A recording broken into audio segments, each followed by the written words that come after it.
Where is the Pope in the Bible?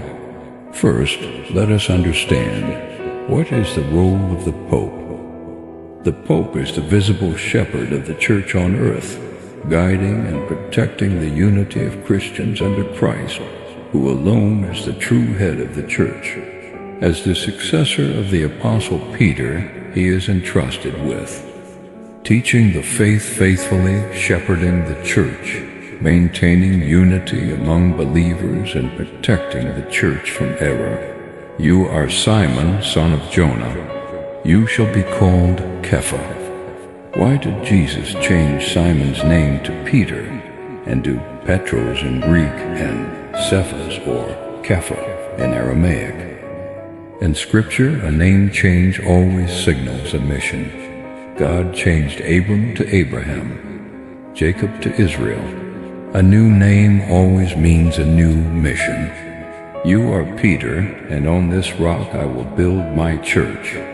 I will give you the keys of the kingdom of heaven.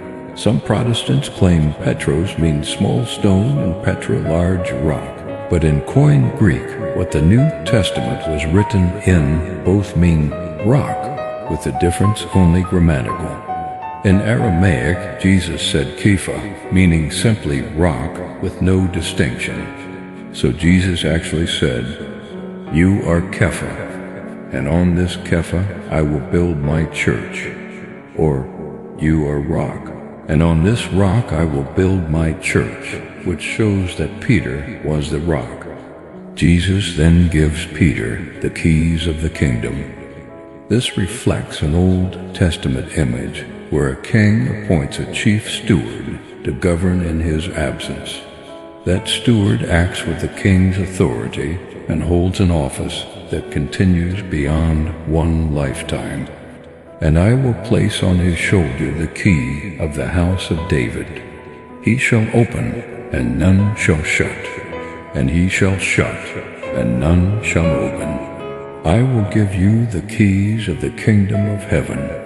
Whatever you bind on earth will be bound in heaven, and whatever you loose on earth will be loosed in heaven."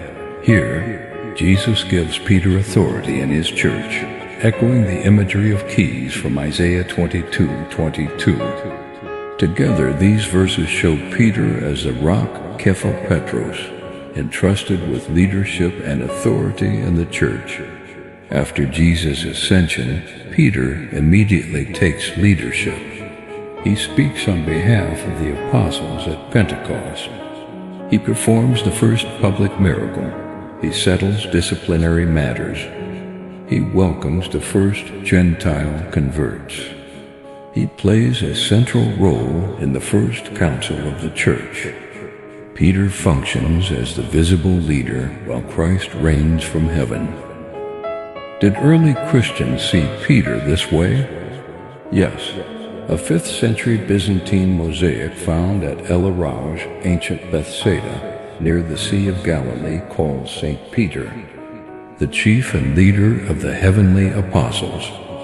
This shows Christians long understood Peter as the principal apostle. Cyprian of Carthage he called Peter, the source and principle of unity, and spoke of the chair of Peter as the center of unity for the church. For it is a matter of necessity that every church should agree with this church, Rome, on account of its preeminent authority. Peter is indeed called the rock, on whom the church is built, so that no assault of the devil may prevail against it. Let us follow the tradition of the apostles, and not disregard the authority given to Peter. Why this continues? Jesus commanded Peter, "Feed my sheep." That mission was not temporary. The church did not end when Peter died, so the responsibility did not end either.